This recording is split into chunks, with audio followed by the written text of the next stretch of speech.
ஆள் அது ஸ்டைலாக சொல்கிறாப்ல. ஆமாம் ஆமாம்.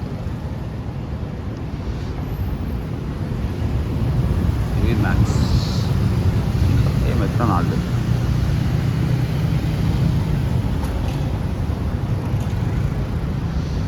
இந்த பழைய பாட்டன் நல்லா இருக்கு.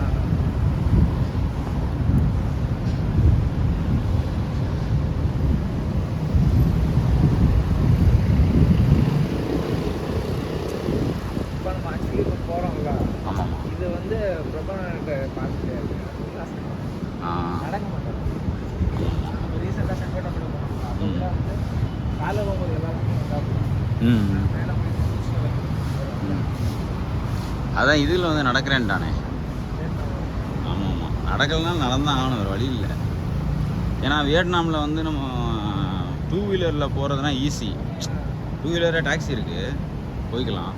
காபில் தான் போகணுன்னு வச்சுக்கோங்க, ஒவ்வொன்றும் சுற்றி சுற்றி வரணும். இப்போ இங்கே எப்படி மேலே ஏறி இறங்கி ஏறி இருக்குல்ல, அதே மாதிரி தான் அங்கேயுமே. நம்ம இங்கே வந்துருக்கோன்றக்கா அந்த கான்வர்சேஷனே இருக்காமல் போயிருக்கு. வெஹிக்கிள் ஏறி போனோம்னா அந்த இடத்துல மட்டும் போவோம். ஆமாம், அடுத்த இடத்துக்கு போவோம்.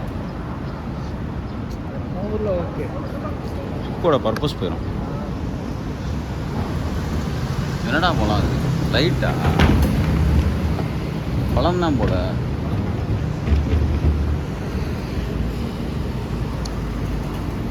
எலக்ட்ரானிக்ஸ் இருக்கட்டும் இங்கே அலோடு போல.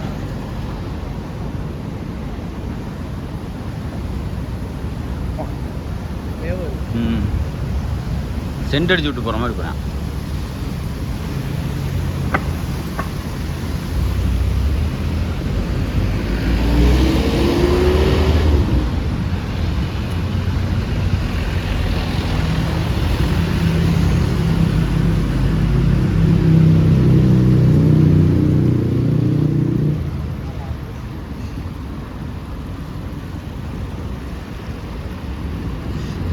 எல்லாத்துலேயும் இந்த செலமாட்டடாங் அப்படின்றது இருக்குது.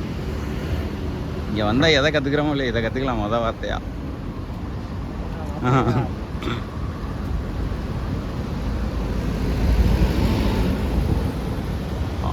சூப்பராக இருக்குது இந்த இது.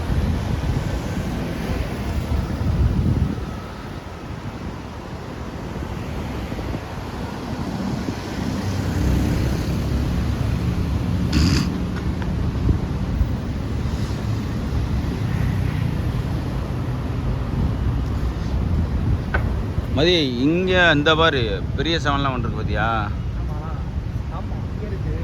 ஸ்டார் பக்ஸ் இருக்குது. ஸ்டார் பக்ஸ் பக்கத்தில் 7-Eleven இருக்குது. இது வேணால் ஒரு தடவை விசிட் பண்ணுவோம்.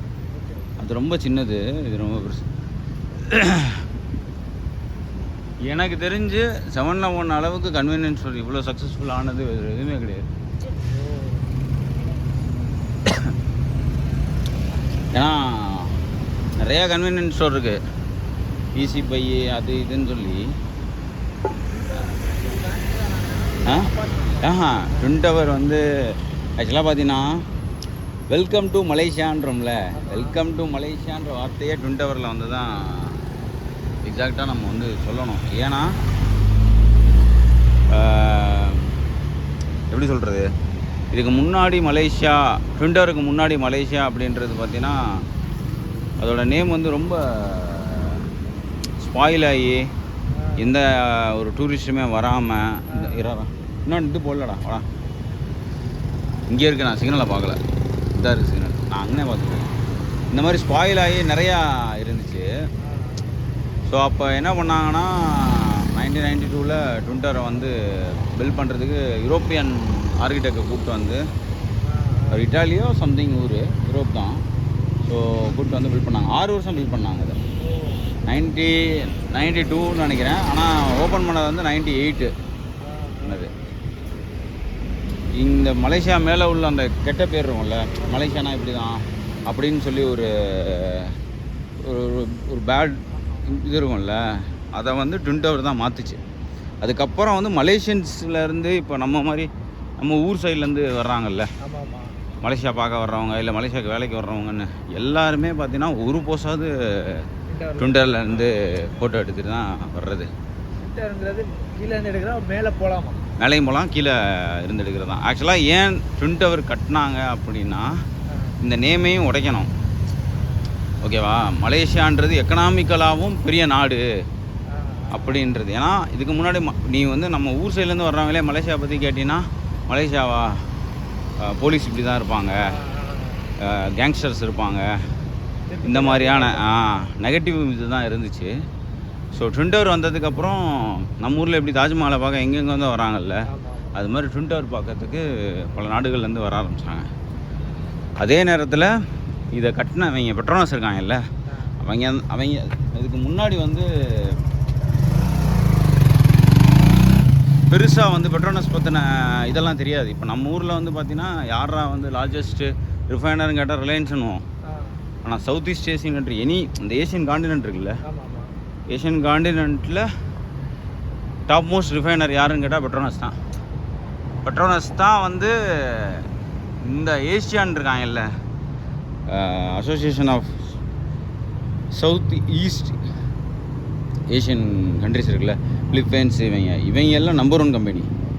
இந்தியாவோட கம்பேர் பண்ணும்போது நம்பர் 1 கம்பெனி தான். ரஷ்யாவோட கிராஸ்புரம் கம்பேர் பண்ணால் மட்டும்தான் இது செகண்டு. இவங்க அதுக்கப்புறம் வந்து எக்கனாமிக்கலாக மூவ் ஆகணும், டூரிஸ்ட் அதிகமாக கொண்டு வரணும்னு சொல்லி மலேசியாவில் வந்து F1, MotoGP இதெல்லாம் ரன் பண்ண ஆரம்பித்தாங்க. அதை ஃபுல்லாக பெட்ரோனஸ் தான் இது பண்ண ஆரம்பிச்சிச்சு, ஸ்பான்சர் பண்ண ஆரம்பிச்சிச்சு. இவர் நமக்கு ஒரு லெக்க பாரு, பெட்ரோனஸ் பற்றி பேசுகிறோம். 50 வருஷம் போல் பெட்ரோனஸ் 50,000 போட்டுருக்காங்க. பரவாயில்ல, 50 வருஷத்தில் நம்ம வந்துடும்.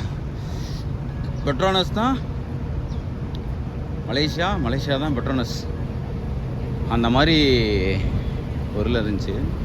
அதுக்கப்புறம் மலேசியா என்ன ஆச்சுன்னா, அதுதான் அதாவது ஒரு பியூட்டிஃபுல்லான எக்கனாமிக்கல் ரிவைவலாக மாறினது எப்போனா, ஆமாம் ட்வின் டவர் வந்துருச்சு, மக்கள் எல்லாம் வர ஆரம்பிச்சிட்டாங்க, மலேசியாவோட நேம் மாறிடுச்சு, நிறையா ரூல்ஸ் மாற்றினாங்க. ஏன்னா மலேசியாவை வந்து ஒரு மாதிரியும் பேசுவாங்க. எப்படின்னா, நல்ல வேலை சிங்கப்பூர் பிரிஞ்சு போயிடுச்சு. இல்லை, ஆக்சுவலாக வந்து விடுதலை 1957 விடுதலை வாங்கும்போது பிரிட்டிஷ் காலனிலேருந்து வாங்கும்போது சிங்கப்பூர் இதோட கண்ட்ரி தான். அதுக்கப்புறம் அவங்க வந்து 65 67 எனக்கு கரெக்டாக இயர் தெரில, 65 67 இந்த மாதிரி டைம்னு வச்சுக்கவேன். அப்போ தான் அவங்க பிரிஞ்சு போகிறாங்க தனியாக. அதுக்கப்புறம் போய் அவங்க அசுர வளர்ச்சி. ஆனால் இங்கே வந்து அந்த வளர்ச்சியை பார்க்க முடியல. அவன் என்னன்னா, இவங்க வந்து சைக்கிளில் போனாங்கன்னா இவங்க ஜெட்டில் போயிட்டு இருக்காங்க, அந்த மாதிரி வளர்ச்சி ஆயிடுச்சு. அதுக்கப்புறம் இவங்க என்ன பண்ணாங்கன்னா, மலேசியாவை டிரான்சிட், அதாவது மலேசியாவில் வந்து பார்த்திங்கன்னா electronic goods, refineries, palm oil export, இந்த மாதிரியான இது மட்டுமே இருக்கக்கூடாது. ஆர்கானிக் எக்கனாமி மட்டும் இல்லாமல் டிரான்சிட் எக்கனாமியாக மாற்றணும் அப்படின்னு சொல்லி, நீ சவுத் ஈஸ்ட் ஏஷியனுக்கு வந்தாலும் சரி, இல்லை அந்த சைடு யூரோப்பியன் காண்டினென்ட் போனாலும் சரி, இதெல்லாம் போனீங்கன்னா கனெக்டிங் ஃப்ளைட் இங்கே தான். ஒன்று துபாய் போய் போகணும், இல்லைன்னா நீ மலேசியா சிங்கப்பூர் வந்து தான் வரணும். ஸோ இந்த டிரான்சிட் எக்கனாமி இருக்குது பார்த்தியா, இது மூலமாக பெரிய லெவலில் ஆமாம் எக்கனாமி க்ரோ பண்ணாங்க. அதுக்கப்புறம் என்ன பண்ணாங்கன்னா, இந்த டிரான்சிட் எக்கனாமியை புரிஞ்சுக்கிட்டு, ஓகே நம்ம வந்து இந்த மாதிரியான விஷயத்தை வச்சு மட்டுமே நம்மளால் பெருசாக ஏர்ன் பண்ண முடியுன்றதை புரிஞ்ச கவர்மெண்ட் என்ன பண்ணாங்கன்னா, பிபின்னு சொல்லி ஒரு பெரிய போர்ட் இருக்குது இங்கே இருக்குது நம்ம ரீஜனில்.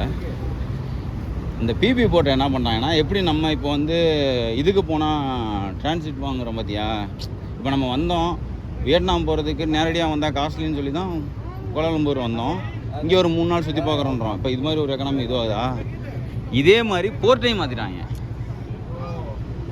எந்த ஊரில் இருந்து இது வந்தாலும் யார்டு இங்கே வந்து நிப்பாட்டிட்டு இங்கேருந்து எக்ஸ்போர்ட் பண்ண முடியும். டிஜாம்பர் ஜாக்பாட்ன்ற மாதிரி அதை சூப்பராக மாற்றிட்டாங்க. அது ஒரு பெரிய லெவலான சக்ஸஸ். இதெல்லாம் ஆமாம் நைட்டு வந்து ஆமாம் நைட்டு வந்து பயங்கரமாக இருக்கும். ஏன்னா நைட்டு என்ன சொல்லுவாங்கன்னா, இங்கே ஒரு மியூசிக் ஓடும், அந்த மியூசிக் ஏற்ற மாதிரி லைட்டு வந்து வாட்ரு வந்து இதுவாகும், அது மாதிரி சொல்லுவாங்க.